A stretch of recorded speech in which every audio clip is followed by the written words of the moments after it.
Melihat penampilan Sedu yang sempit, Kedo tidak bisa menahan tawa. Lihatlah kepengecutanmu. Apa yang harus ditaklukkan, yang kuat layak dikagumi. Kata-kata ini hampir mencekik Feng Tianxing sampai mati. Apakah ini bukan apa-apa? Sambil memikirkan bagaimana menggunakan kata-kata yang lebih keterlaluan untuk menakut-nakuti Kedo, Kedo tiba-tiba meraba sisik di dagunya dengan wajah serius. Aku ingat sepertinya ada garis keturunan di ras iblis yang bisa diubah, tapi agak kecil. Aku akan menemukannya dan mencobanya di lain hari. Feng Tianxing menyesap anggur, dan dengan ekspresi tak berdaya, dia mengulurkan tangan dan menyeka noda anggur di atas meja. Jangan menganggapnya serius, aku menggodamu. Berdasarkan apa yang diketahui Feng Tianxing tentang Kedo, dia sepertinya bisa melakukan hal seperti itu. Jika dia benar-benar berubah menjadi seorang pria dan mendatanginya, bukankah itu akan memalukan? Yang terpenting, asal-usul dan kekuatan Kedo ini tidak diketahui. Menilai dari cara dia dengan mudah mengalahkan iblis-iblis itu sendiri tidak terlalu sederhana. Jika Anda benar-benar ingin membuat sesuatu yang besar, Anda harus disalahkan di masa depan. Adapun pendukungnya, Sera, tidak apa-apa menakut-nakuti orang biasa untuk bertahan. Tapi itu tidak cukup untuk mengubah kekuatan iblis yang sebenarnya. Betul, aku lebih suka menggambarkan perasaan ras manusia. Jadi aku juga ingin memiliki ras wanita manusia. Memikirkan kulit yang bisa dipatahkan oleh peluru, putih dan merah, memikat dan kencang. Jadi Kedo, bukan aku jangan menjanjikan ini padamu adalah masalah saya. Feng Tianxing melakukan yang terbaik untuk meninggalkan wajah yang cukup untuk Kedo ketika dia menolak. Keto terdiam lama. Kamu benar-benar menyukai teran yang sangat lemah seperti itu? Feng Tianxing melambaikan tangannya dengan cepat, karena takut dia akan secara tidak sengaja membawa Kedo ke dalam selokan. Tidak, aku hanya ingin mengalami perasaan itu. Keto menghela nafas lega. Sederhana saja, aku akan menemukan beberapa budak yang tampan untukmu nanti, lalu berdandan dan membiarkanmu mencobanya. Tetapi sebagai syarat, kamu harus berjanji padaku jika kamu tidak menyukai hal semacam ini. Biarkan wanita tua itu menaklukkanmu, atau Anda menaklukkan wanita tua saya, bagaimana? Feng Tianxing berpikir sejenak.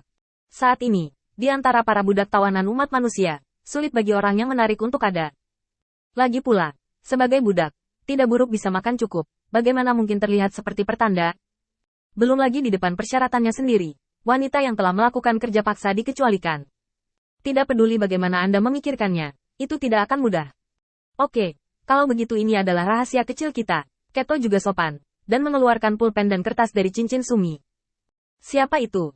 Datang dan bersaksi. Tanda tangani dan tanda tangani. Jika kamu berani kembali lagi di masa depan, aku akan mengambil benda ini dan memotongmu dengan tanganku sendiri. Melihat Feng Tianxing tidak keberatan, Siedu tidak punya pilihan selain bersaksi. Seperti yang diketahui semua orang, sudah ada suara mendengung di benak Feng Tianxing saat ini. Cincin Sumi dapat membawa benda mati, dan yang sesuai yang dapat membawa orang hidup adalah Dongtian.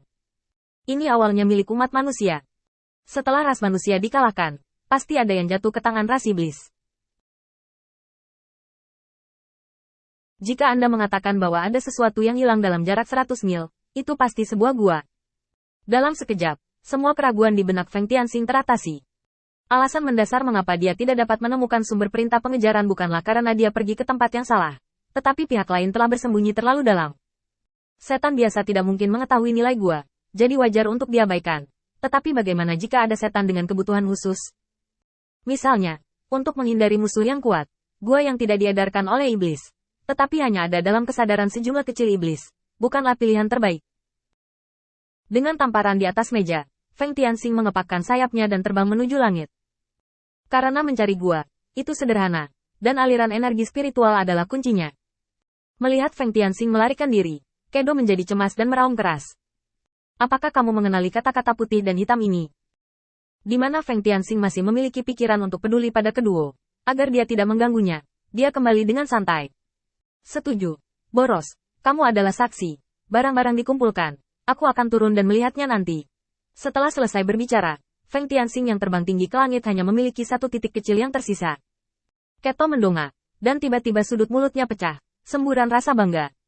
Sepertinya wanita tua itu masih memiliki seseorang untuk dilihat. Sedu menggigil dan tidak berani berbicara. Itu benar-benar membuka matanya. Setan mungkin ceroboh tentang apapun, tetapi hanya garis keturunan yang memiliki pengejaran yang hampir keras. Yang kuat dan yang kuat, tidak akan pernah ada kombinasi antara yang lemah dan yang kuat. Sekarang Feng Tianxing dengan santai mengucapkan sepatah kata, dan langsung memilih seseorang, bahkan tanpa mengetahui kekuatan pihak lain. Jika Sera tahu ini, dia pasti akan memarahinya. Lagi pula, anak laki-laki satu-satunya tidak bisa memarahinya, jadi dia hanya bisa digunakan sebagai karung tinju. Di atas langit, Feng Tianxing dengan lembut mengepakkan sayapnya, dan matanya menyapu dunia yang luas ini. Reiki, Feng Tianxing sangat familiar. Meskipun kesadarannya tidak dapat menembus tubuh dan berinteraksi dengan energi spiritual dunia ini, namun dari penampilan tumbuh-tumbuhan dan sebagainya dapat disimpulkan di mana energi spiritual itu kental. Surga dan Firdaus membutuhkan dukungan energi spiritual yang agung. Jika Anda pergi ke tempat-tempat di mana energi spiritual kental dan melimpah, Anda akan selalu mendapatkan sesuatu. Hanya dalam 10 napas, Feng Tianxing memutuskan bahwa 3 tempat cocok untuk membangun surga surgawi. Dan tanpa ragu, dia kembali ke kota di tempat. Yang boros akan berhasil. Kedo, kamu bisa melakukan apapun yang kamu mau. Keto dengan cepat bangkit dan mengikuti. Tentu saja aku ingin pergi ke teater bersamaku. Ketiganya berjalan jauh dan sampai di tempat pertama, di mana vegetasinya lebat, dan bahkan hewannya sedikit lebih besar daripada di tempat lain. Tidak hanya hewan, pohon juga mematuhi hukum ini.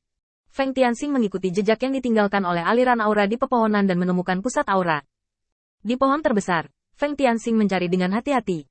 Hei! Sepertinya aku beruntung. Feng Tianxing memberi isyarat pada kemewahan di bawah pohon, dan mereka bertiga berdiri di tepi cabang yang ramping, kata Feng Tianxing. Aku akan masuk dulu, dan kamu akan masuk setelah 3 napas. Cara masuknya sangat sederhana. Kamu bisa memasuki gua yang tidak terawat ini, selama kamu menyentuhnya. Saat Feng Tianxing mengulurkan tangannya, tubuhnya langsung menghilang tanpa jejak. Dia diam-diam menghitung 3 napas, lalu mengikuti. Ruang terang muncul di depan mata Sedu. Dia melihat sekeliling. Dan Feng Tianxing juga melihat sekeliling. Tempat ini tidak kecil. Alangkah baiknya jika saya bisa mengambilnya untuk saya gunakan sendiri. Sedu tidak mengerti ini, jadi dia mengikuti Feng Tianxing. Meskipun masih jauh, Feng Tianxing melihat sekilas halaman kecil di puncak gunung, dan 2 pohon yang menyertainya cukup mencolok. Inilah yang dicari Feng Tianxing selama berhari-hari. Dia menarik napas dalam-dalam dan mengepakkan sayapnya. Ayo pergi dan lihat betapa beruntungnya Hek Chonlim ini, jika dia bisa menghindari seranganku kali ini.